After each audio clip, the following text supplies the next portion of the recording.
হতাম। খুব দরকারি একটা প্রশ্ন, আত্মীয়তার সম্পর্ক রক্ষা করা সুন্নত না মুস্তাহাব? ফরজ। অনেকে জানেন না আত্মীয়তার সম্পর্ক রক্ষা করা কি ভাই? ফরজ। আত্মীয়তার সম্পর্ক ছিন্ন করা কি? হারাম। আত্মীয়তার সম্পর্ক ছিন্ন করা কি? অনেক হারাম আমরা জানি, কিন্তু এই হারামটা আমরা অনেকে জানি না। আত্মীয়র সাথে আপনি চিরতরের সম্পর্ক ছিন্ন করে ফেলছেন, কোনো যোগাযোগ নাই, একদম সম্পর্ক কাট করে ফেলছেন, আপনি হারামে লিপ্ত আছেন। এখন কথা হলো, কারা আত্মীয়?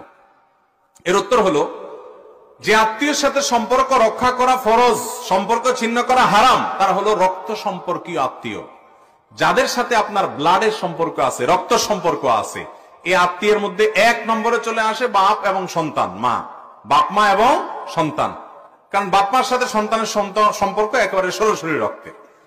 এরপরে হলো ভাই বোন, তারপরে ভাতিজা ভাতিজি, তারপরে চাচা ফুফু, দাদা দাদি, এরা সব রক্ত সম্পর্কীয়। তারপরে মায়ের দিককার মা, খালা, মামু, তারাও মায়ের দিককার আত্মীয়। কিন্তু এক নম্বরের যাদের আত্মীয়তার সম্পর্ক আপনার সাথে সবচেয়ে বেশি, যাদের ব্লাডের সম্পর্ক আপনার সাথে একবারে প্রথম সারির, তারা হলো আপনার বাবার দিককার যারা আছেন, বাবা, চাচা, দাদা দাদি, ভাই বোন এবং মা বাপ, ভাতিজা ভাতিজি, এরা।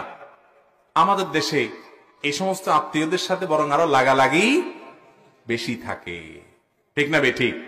ওই দূরের কোথাকার কোন আত্মীয়, তার সাথে খুব দোস্তি। আমি এই জন্য বলি, আত্মীয়তার তিনটা ক্লাস আছে ভাই। এক নম্বর ক্লাসের আত্মীয় হলো এই যাদের কথা বললাম, বাপ, ফুফু, চাচা, দাদা দাদি, ভাই বোন, ছেলে মেয়ে, ভাতিজা ভাতিজি, এরা।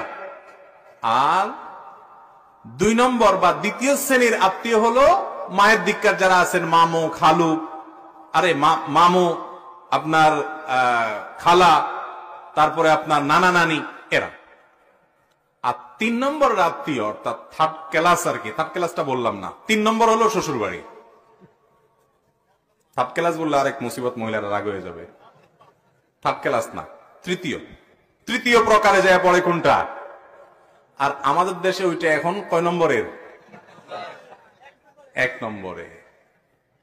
ভাইরা আমার, এটাও ঠিক যে যারা এক নম্বরের আত্মীয়, তারা অনেক সময় এত শত্রুতা করে যে দেখা যায় দুনিয়ার কেউ এত ক্ষতি করে না চাচারা যত ক্ষতি করে, দুনিয়ার কেউ এত শত্রুতা করে না ফুফুরা যত লেগে থাকে, এত শত্রুতা কেউ করে না ভাই যত লেগে থাকে।